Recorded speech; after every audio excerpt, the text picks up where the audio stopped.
Well, we mentioned off the top we'd have a special guest joining us. Jasper Chellappah is his name, and he's been doing a mountain of work for the website. You can read his gear at espn.com.au/AFL. Jasper, good to have you back.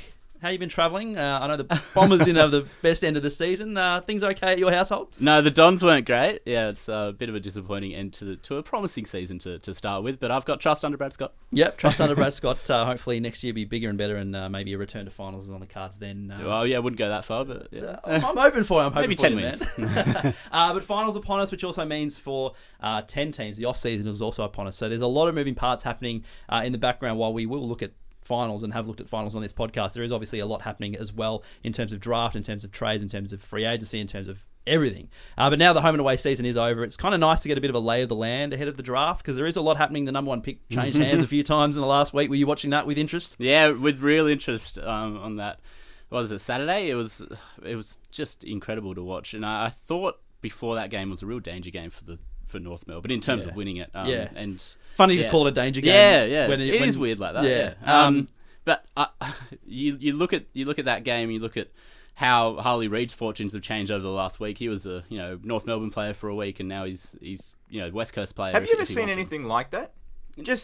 He must have been like looking at houses in one state, and then it was just unbelievable. Yeah, it's completely one we've never seen before, I don't think. But it's not just him. So there's a lot happening in terms of Gold Coast Suns Academy as well. We've talked about this last time you're on the pod, but there are, I think, 3 names on there within the top sort of 20 to 30 picks that the Suns could be interested in. Obviously, they've got a bevy of picks. They've got the number 4 pick at the moment, but they've got a bunch. I think they've got 8 other picks already in this draft. Yeah, they do. But they'll probably look to move that on. The Eagles might look to move the pick 1 on because they'll probably go after a local talent. So there's a local WA guy. Where do you want to kind of start with all this sort of stuff? Well, at the very top with Harley Reid, West Coast has a decision to make here. Yep. And that is either if they stay at 1, they will take Harley Reid. He's the best player in the pool. They know that. And Dan Curtin's the guy you're alluding to, the key defender out of WA. He looks a real player for them in the future if they choose to trade down. The problem is he's playing too well for them to trade down past pick 2. He probably won't be available. So North Melbourne, for mine, is in the box seat to trade up for Harley Reid if West Coast is happy to do so. After all that, they've got Port Adelaide's first rounder, which will probably fall 15 to 18 wherever they finish up. So they might just have to give that one up, and that could be the deal to be done. Or West Coast could play some hardball if they think they can get more for what will end up being Dan Curtin and a few later picks. Talk to us about the Suns Academy because there's one prospect in particular who could be top 3 worthy. So Jed Walter's the guy. He's big, powerful, key forward, I think. So what's the likelihood of what happens with their pick 4? I know they've got a lot of other picks further down the draft rankings where they will be obviously able to bank points. But is that likely to see a movement as well? Yeah, that's the one. That's the one in the top 10 that teams really want, and I think Melbourne is probably in the box seat for that one. When you look at what they have and the quality that they're trying to acquire on their list, they're looking for those guys at the very top that they really like. So for me, I think that Suns pick 4, they still need to accumulate a few points. Jed Walter will probably have a bid on at 2 or 3. I think he's the best key forward in the draft pool. You've also got Ethan Reid and Jake Rogers, who I have bids being placed within the first 12, 13 picks in the draft. So the D's currently have their first rounder, pick 24 from Fremantle, their second rounder, and a late second as well, their second rounder. So I think those 3 picks could be bunched up and in a trade for pick 4, which would give Gold Coast the points they need to match those bids, as well as Caleb Graham in the second or third round as well. He's another academy player. They've got just a huge academy haul coming through. There's also a couple of Tasmanians in the draft as well, and one of them looks potentially likely to be packaged up as part of a deal with North Melbourne and the AFL. So Riley Sanders is his name. What can you tell us about him? He's the best contested midfielder in the draft, and we talked probably a couple months ago on this podcast about this Tasmanian crop coming through. I've got 4 Tasmanians in the top 25 now. Riley Sanders is one of them. He's a bit of a Tim Taranto type. I don't think his foot skills are elite. That's why Colby McKercher is ahead of him as the best midfielder in this pool, but he's easily the best in and under type.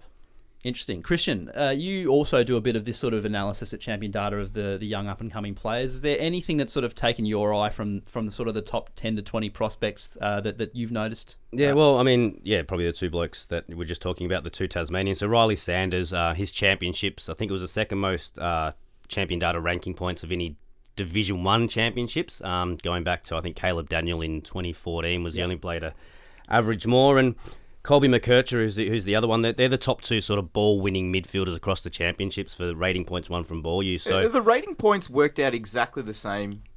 It's exactly the same capture level at under 18 championships as we have at AFL. So yeah, it all sort of stacks up. So as I said, Colby McKercher sort of breaking down him, Sanders and Harley Reid. They're clearly the top three players for ball-winning rating points across the comp. The one that sort of surprised for the championships anyway, Riley Sanders, I know his ball use isn't the highlight of his game, but he generated the third most points from his ball use as well. So I think Harley Reid was outside the top 20. Colby McKercher was a fair way down, but Riley Sanders' ball use did stack up in the championships with that in and under stuff. So a whole lot of Allies names that are coming up here. The Allies obviously had a really good national championships as well. Are there other names that you've sort of seen from these championships and these champion data numbers that really stand out? Yeah, again, there's probably Jed Walter, Harley Reid, who we've already mentioned. Another one that sort of came up high from these 4 games, Caden Cleary, another Allies name that we sort of talk about. Again, a real attacking midfielder, sort of elite, top 5 for tackles and score involvements across the championship. So one of those players that can, get the job done defensively in and under, but also can hit the scoreboard going forward. But you're right, there is a lot of Allies names probably in the top 10 or 12 rated players across the champs. Daniel Curtin, so I guess West Coast fans are probably going to have to get familiar with his name, you'd think? Yeah. What can you tell us about his game and why he is now kind of suddenly steadily rising up these rankings that we see all the time? Yeah, he's this key defender. He's played in the midfield. He's played up forward as well. He's more of a footballer than an athlete. He reads the play beautifully, has soft hands in the air, and really aggressive. We've debated this quite a bit, maybe more so off the podcast. But should clubs be looking at those kind of guys as opposed to the athlete? I feel like we went through a period where it was just get an athlete in and let's hope it works out. Again, the one I look at with Daniel Curtin is something, I mean, he might not be a world leader in intercept marks, but we've been talking about a lot on the podcast this year how your good footballers and your good markers are now ending up behind the ball, your attacking players. And that's why Daniel Curtin, I think, was very, very highly rated early in the season as a defender. The ability to go in and play as a midfield, show that he can sort of understand how to win the ball and sort of work both ways, sort of gives you more, sort of pumps him up as a defender that he can go and play behind the ball, but he isn't just a spoiling, negating defender. He can actually make stuff happen from behind the ball, which, again, we're seeing a lot with Darcy Moore and Nick Blakey and all those sort of attacking players behind the ball. I think Dan Curtin, it's the perfect year for him to shine in terms of in that role. And probably the perfect pick for the Eagles. I mean, you look at the state of their defence and the retiring stars, and Tom Barras, we're not quite sure about his future. Having another guy coming through the system for that defence is probably ideal. Yeah, exactly. The ball's down there a lot, to be honest. And Dan Curtin's made the jump to waffle level over the last month, which has really solidified those standings. So he's done it against the big boys, not just against players he's more physically mature than.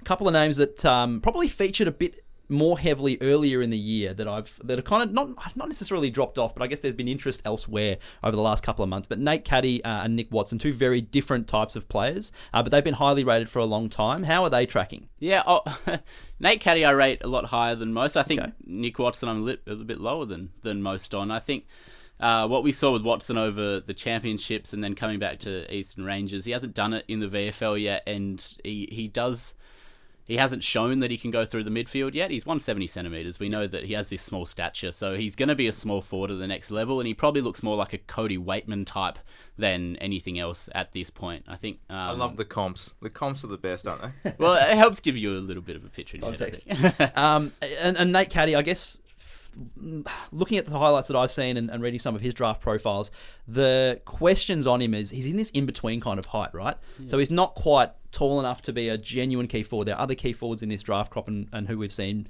Max King, Harry Mackay, these 200-centimetre guys. He's more sort of this 192, 193, which is quite, I guess, short for a key forward these days. And again, you like the comparisons, Jake. I see a little bit of James Sicily in him as how James Sicily played for Western Jets all those years ago as a 192 key forward.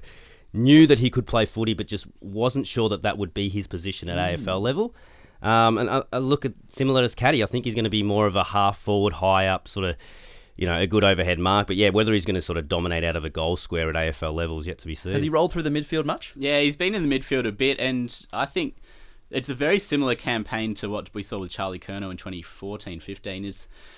He's taller than Charlie Curnow was in his draft year. He's actually bigger as well, surprisingly. So I think he can grow into that key forward mould. He hits the ball with ferocity in the air, and he loves taking pack marks. He's top 2 or 3 in the Coates Talent League for contested marks per game. So that's his one wood. I get the feeling that this is kind of maybe not the strongest like at the top end, but it's quite a deep at the top end.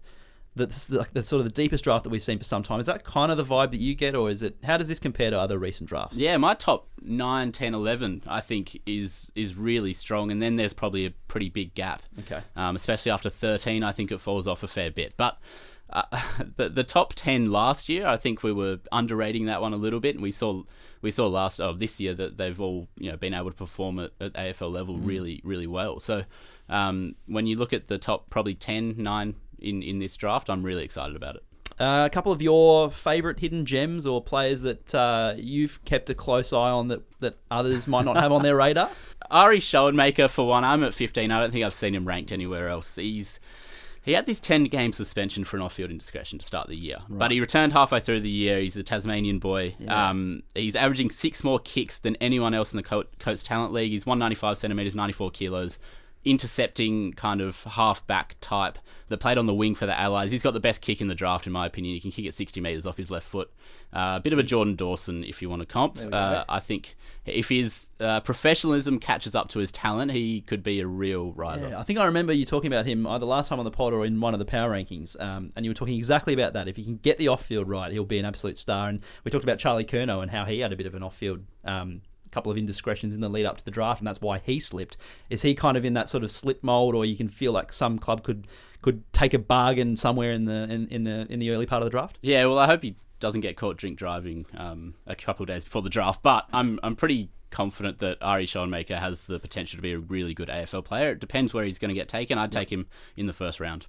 There you go. Power rankings coming out soon as well. Anything you want to tease from that? Any surprises, or are you happy to keep it under? Yeah, Hawks fans might need to look away because Jath, the younger brother of Chankwath, is in my top 30 this power rankings. They are able to pick him up if he falls outside the top 40 picks. He's come with a bullet in the last probably month, 6 weeks. Yep. Didn't play much in the national championships, but his ball use off half back, he's going at 80% by foot, and he looks fantastic. So he's had too much of a good back end of the year. Yeah, well, for Hawthorn, not for the other 17 correct, clubs. Yes. Yeah. And so remind me, that's the new rules about the NGA. So it used to be you couldn't match bids inside the top 20, and now it's inside the top 40. Yeah, not for those northern academies, but for every other club. Yeah, fair enough. Jasper, been wonderful to have you on the pod. I think in the lead up to the draft, we'll try and get you on. You've got a mountain of stuff coming, so make sure you do keep up to date with the website espn.com.au/AFL. Anything else before you wrap it up? No, good luck to your baggers, all of you in here. Yeah, we are a bit of a bagger heavy. Big Friday night game.